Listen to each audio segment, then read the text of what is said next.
Good morning प्यारे बच्चों, कैसे हैं आप लोग। उम्मीद करते हैं आप लोग बहुत अच्छे होंगे। पिछली क्लास में मेरा पॉलिनोमियल ख़त्म हुआ था।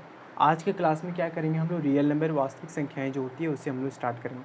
और बिल्कुल आज हम लोग बेसिक से करेंगे, जहाँ तक हो पाता है आज हम लोग पूरा बेसिक से करेंगे।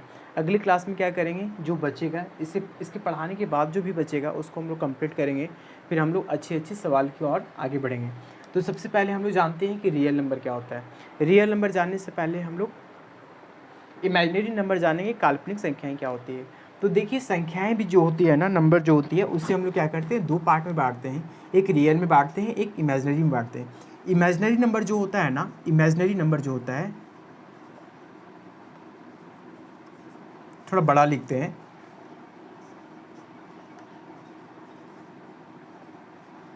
इमेजिनरी नंबर जो होता है उससे हम लोग क्या कहते हैं, काल्पनिक संख्याएं कहते हैं। जैसे मान लीजिए आपके पास क्या है, 5i है। आपके पास क्या है, 5i है।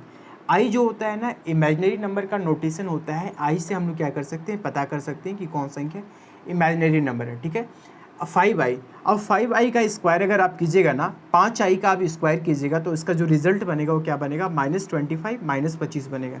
तो -25 कैसे आया, आपने देखा होगा कि जितनी भी संख्याएं होती है उसका जब हम स्क्वायर करते हैं तो उसका वैल्यू हमेशा क्या आता है, पॉजिटिव आता है। लेकिन प्यारे बच्चों, आपको ध्यान देना है कि आई स्क्वायर का जो वैल्यू होता है ना, आई स्क्वायर का जो वैल्यू होता है -1 होता है।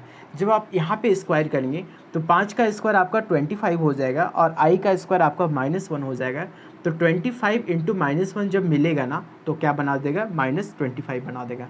तो इसी फॉर्मेट में क्या होता है, इमेजिनरी नंबर दिया हुआ रहता है, काल्पनिक संख्याएं दी रहती है। सिर्फ सिर्फ एक एग्जाम्पल नहीं होता है, और इसके बहुत सारे एग्जाम्पल हो सकते हैं। आपको बस इतना याद रखना है कि आई स्क्वायर का जो वैल्यू होता है ना, वो -1 होता है। जब आई का सिर्फ वैल्यू निकालिएगा तो √-1 होगा। ठीक है, तो क्या होगा, √-1 होगा। तो ये क्या है, मेरा इमेजिनरी नंबर के बारे में हमने सीखा। आगे हम लोग क्या पढ़ेंगे, रियल नंबर के बारे में पढ़ेंगे, वास्तविक संख्याएं क्या होती है। तो सबसे पहले इसको नोट कीजिए अपनी कॉपी में।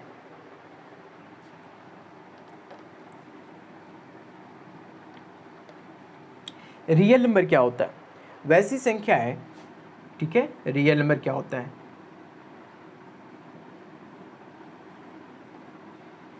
वैसी संख्या है जिसे हम लोग क्या करते हैं, नंबर लाइन पे, संख्या रेखा पे हम लोग क्या कर सकते हैं, रिप्रेजेंट कर सकते हैं। वैसी संख्या को क्या कहते हैं, रियल नंबर कहते हैं, वास्तविक संख्याएं कहते हैं। वास्तविक संख्याएं किसे कहते हैं, जिसे हम लोग नंबर लाइन पे रिप्रेजेंट कर सकते हैं। ठीक है, अब क्या है कि इसमें अगर हम फर्दर पार्ट देखेंगे ना तो इसमें दो पार्ट होता है, एक रेशनल होता है, दूसरा इरेशनल होता है।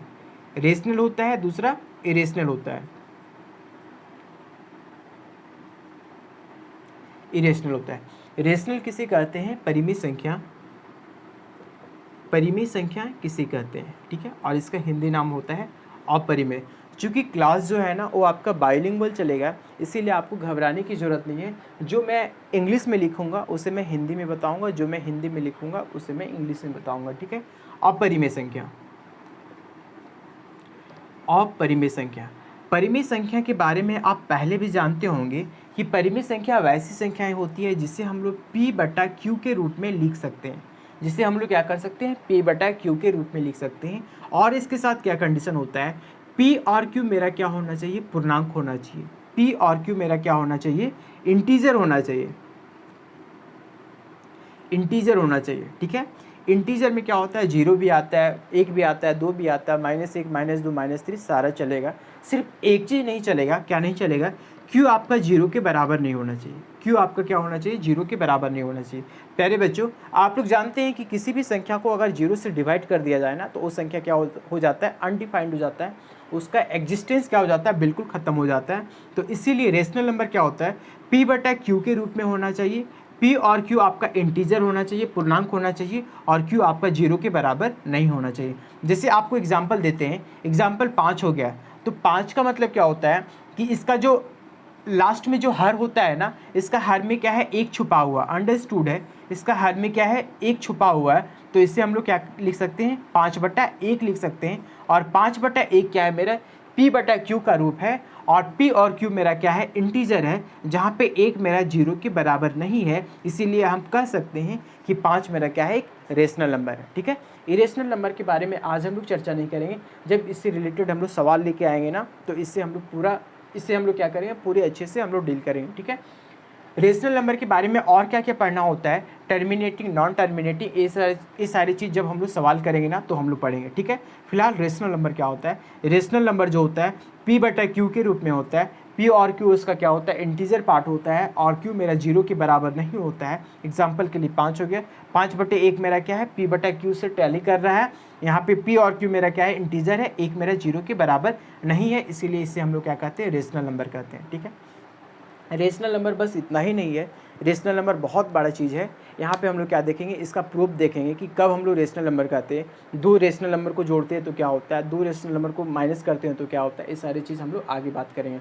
अब हम लोग आगे बात करते हैं, इंटीजर के बारे में बात करते हैं। रेशनल नंबर को अभी हम छोड़ रहे हैं, जब इससे रिलेटेड सवाल लगाएंगे तब हम इसके बारे में बात करेंगे। इंटीजर क्या होता है,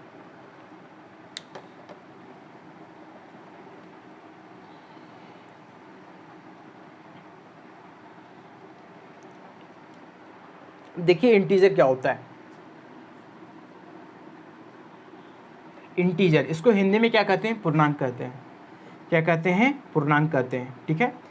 ऐसे किताब में जो परिभाषा दिया रहता है ना, बहुत कंफ्यूजिंग रहता है कि integer number is a collection of whole number along with negative natural number, ठीक है। इस टाइप का डेफिनेशन दिया रहता है कि इंटीजर जो होता है वो होल नंबर का कलेक्शन होता है विथ नेगेटिव नेचुरल नंबर के साथ, ठीक है। तो इस टाइप का कन्फ्यूजिंग वर्ड दिया रहता है, लेकिन आज हम लोग बिल्कुल देखेंगे, आसान तरीके से देखेंगे। सबसे पहले क्या करना है, एक संख्या रेखा को आपको खींच लेना है, एक नंबर लाइन को आपको खींच लेना है, बीचों बीच आपको क्या डालना है, जीरो डालना है। जीरो डालेंगे ना तो आप जब ग्राफ बनाते हैं उसमें आप देखते हैं कि जीरो के राइट साइड में हम लोग क्या लिखते हैं, +1 2 3 लिखते हैं, ठीक है। जीरो के राइट साइड में हम लोग क्या लिखेंगे, +1 2 3 लिखेंगे। 1 2 3 4 डॉट डॉट डॉट कहाँ तक जाता है, प्लस इन्फिनिटी तक जाता है। यहाँ पे क्या होता है, -1 -2 -3 -4 dot dot dot minus infinity तक जाएगा, ठीक है। इसी कलेक्शन, इसी सेट को हम लोग क्या कहते हैं, पूर्णांक कहते हैं, ठीक है। इसी कलेक्शन को हम लोग क्या कहते हैं, पूर्णांक कहते हैं।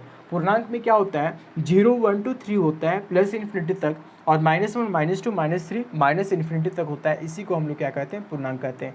अब हम लोग आगे बात करेंगे Euclid division lemma. Euclid division lemma क्या होता है, ठीक है। सारे पॉइंट को क्या करना है, अपने कॉपी में अच्छे से नोट करना है, और आपको क्या करना है, रीड करना है।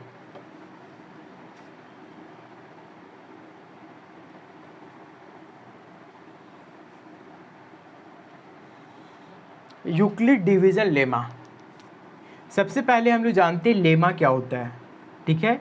लेमा क्या होता है, लेमा और इसके क्या होता है, एल्गोरिदम।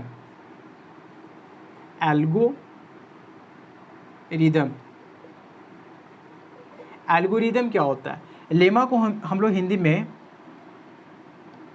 प्रमेयिका कहते हैं। क्या कहते हैं, प्रमेयिका कहते हैं। और एल्गोरिदम को कलन कहते हैं। क्या कहते हैं, कलन कहते हैं। तो सबसे पहले हम लोग जानते हैं लेमा क्या होता है। प्यारे बच्चों, लेमा जो होता है ना, एक प्रूफ स्टेटमेंट होता है। जैसे आपको बोल दिया जाए कि त्रिभुज के तीनों कोनों का योग कितना होता है, 180 डिग्री होता है, तो उससे आप क्या बोलेंगे, लेमा कहेंगे, ठीक है। अगर आपको बोल दिया जाए कि चतुर्भुज के चारों कोनों का योग 360 डिग्री होता है, तो उससे आप क्या बोलेंगे, लेमा कहेंगे। जब इसका यूज कोई सवाल बनाने में किया जाए तो उससे हम लोग क्या कहते हैं, एल्गोरिदम कहते हैं। जैसे जब हम लोग त्रिभुज चैप्टर पढ़ते हैं ना, तो वहाँ पे हम लोग कंक्रुएंसी में देखते हैं कि इसका यूज़ किया जाता है कि त्रिभुज के तीनों कोनों का योग कितना होता है, 180 डिग्री होता है। तो यहाँ पे क्या हो गया, एल्गोरिदम हो गया। लेमा जो होता है ना, वो प्रूफ स्टेटमेंट होता है। कैसा होता है, प्रूफ स्टेटमेंट होता है, ठीक है। एक प्रूफ स्टेटमेंट होता है। प्रूफ स्टेटमेंट का मतलब क्या हो गया कि जैसे आप जानते हैं ना कि त्रिभुज के तीनों कोनों का योग कितना होता है, 180 डिग्री है। ये मेरा क्या है, प्रूफ स्टेटमेंट है। इसके बारे में किसी भी तरह का डिबेट करना मूर्खता है, ठीक है। तो इसे हम लोग क्या कहते हैं, लेमा कहते हैं। अब एल्गोरिदम क्या होता है, जब हम लोग सवाल बनाते हैं ना, तो वहाँ पे हम लोग स्टेप लिखते हैं। वहाँ पे क्या लिखते हैं, हम लोग स्टेप लिखते हैं। तो उसी स्टेप को हम लोग क्या कहते हैं, एल्गोरिदम कहते हैं। उसी स्टेप को हम लोग क्या कहते हैं, एल्गोरिदम कहते हैं। तो लेमा और एल्गोरिदम में क्लियर हो गया। कई बार बच्चे कंफ्यूज होते हैं कि सर कहीं एल्गोरिदम लिखा हुआ रहता है, कहीं लेमा लिखा हुआ रहता है। तो यहाँ पे क्या कहते हैं, लेमा एक प्रूफ स्टेटमेंट होता है, और एल्गोरिदम एक चरण होता है, एक स्टेप होता है, जो हम लोग सवाल बनाने में यूज़ करते हैं। और जहाँ पे हम लोग लेमा का यूज़ करते हुए सवाल को आगे बनाते हैं, उससे हम लोग क्या कहते हैं, एल्गोरिदम कहते हैं, ठीक है। आगे देखिए, अब देखेंगे यूक्लिड डिवीजन लेमा। क्या देखेंगे, यूक्लिड डिवीजन लेमा। जब आप सवाल बनाइएगा ना तो वहाँ पे एल्गोरिदम लिखा हुआ रहेगा कि आपको क्या करना है, यूक्लिड डिवीज़न एल्गोरिदम के सहारे से इस सवाल को सॉल्व करना है, इसका HCF निकालना है। ठीक है, आगे देखते यूक्लिड डिवीज़न लेमा।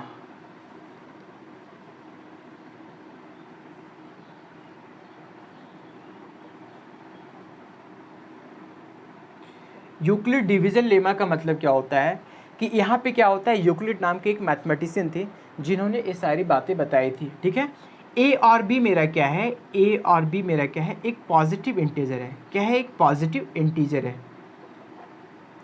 ए और बी मेरा क्या है, एक पॉजिटिव इंटीजर है। जहाँ मेरा ए बी से बड़ा है, जहाँ मेरा ए बी से बड़ा है, तो क्या होता है कि ए को आप भाग लगाइएगा, किससे लगाइएगा, बी से लगाइएगा। जब आप ए को बी से भाग लगाएंगे तो क्यू आपका क्या बनेगा, भागफल बनेगा और आर आपका क्या बनेगा, रिमाइंडर बनेगा, शेषफल बनेगा। तो ए इक्वल टू क्या होता है, ए इक्वल टू आपको होता है B Q plus R. A equal to क्या होता है, बी क्यू प्लस आर। और आर क्या होता है, आर का जो वैल्यू होता है 0 के बराबर होता है या तो 0 से बड़ा होता है। जब हम लोग ऐसे डिवाइड करते थे तो आर का वैल्यू क्या आता था, या तो 0 आता था या तो 0 से बड़ा आता था। लेकिन आर का जो वैल्यू है ना, हमेशा बी से छोटा रहेगा, हमेशा किससे छोटा रहेगा, बी से छोटा रहेगा। बी का मतलब क्या होता है, भाजक। भाजक से हमेशा क्या रहेगा, छोटा रहेगा। यहाँ पे हम लिख देते हैं ए क्या होता है, मेरा भाज्य है, बी मेरा क्या है, भाजक है, क्यू मेरा क्या है, भागफल है, आर मेरा क्या है, शेषफल है।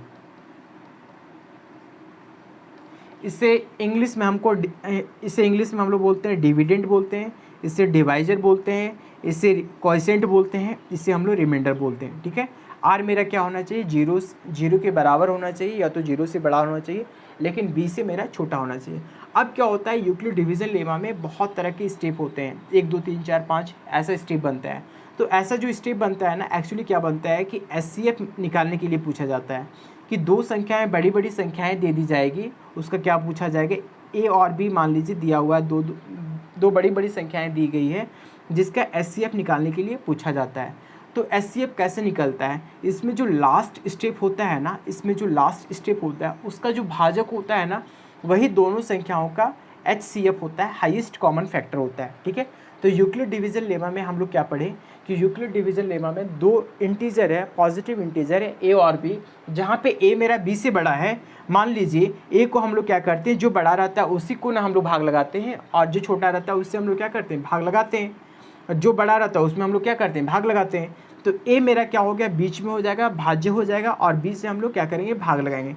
जब बी से हम लोग भाग लगाएंगे ना, तो A equal to B Q plus R बनेगा, जहाँ पे आर मेरा 0 के बराबर या तो 0 से बड़ा होगा लेकिन बी से छोटा होगा। ठीक है, ये सारी चीज़ आप लोग जानते हैं, लेकिन मेन चीज़ आपको क्या जानना है, क्लास 10th में यूक्लिड डिवीज़न लेमा हम लोग क्यों पढ़ते हैं। यूक्लिड डिवीज़न लेमा हम लोग इसीलिए पढ़ते हैं क्योंकि आपके पास बहुत बड़ी बड़ी संख्याएँ दे दी जाएगी।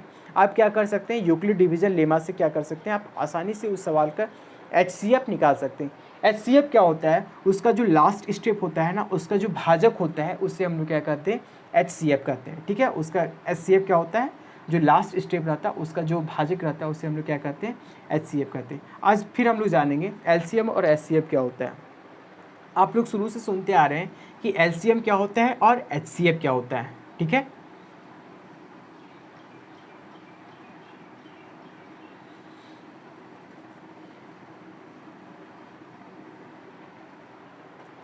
पहले LCM के बारे में जानते हैं।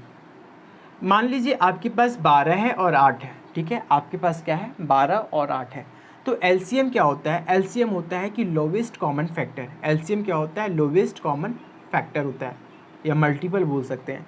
तो देखिए 12 और 8 का क्या करना है, आपको LCM निकालना है।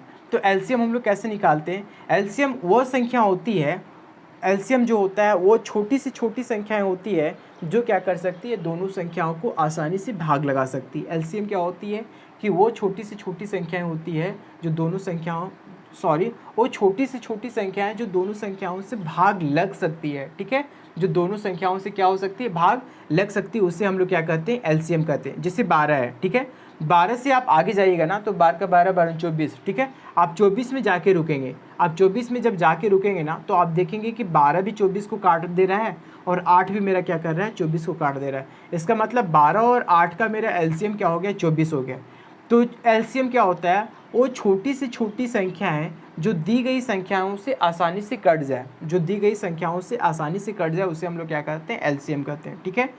एचसीएफ क्या होता है, जिसे 12 और 24 12 और 8 है, ठीक है, इसका फैक्टर बनाइए। तो इसका फैक्टर क्या बनेगा, 2 गुने 2 गुने 3, ठीक है, 2 गुने 2 गुने 3 बनेगा। और इसका क्या बनेगा, 2 गुने 2 गुने 2, ठीक है। तो इसमें देखना है कि आपका सबसे ज़्यादा कॉमन क्या आ रहा है, ठीक है, आपका सबसे ज़्यादा कॉमन क्या आ रहा है, हाईएस्ट कॉमन फैक्टर आपका क्या बन रहा है। तो यहाँ भी 1 आ गया, यहाँ भी 2 आ गया, यहाँ भी 2 आ गया, फिर से 2 आ गया, फिर से 2 आ गया। तो मतलब कितना हो गया, 4 मेरा इसका एचसीएफ हो गया, हाईएस्ट कॉमन फैक्टर हो गया, ठीक है, 4 आपका क्या हो गया, इसका एचसीएफ हो गया, हाईएस्ट कॉमन फैक्टर हो गया। तो एलसीएम और एचसीएफ में इतना ही बात है।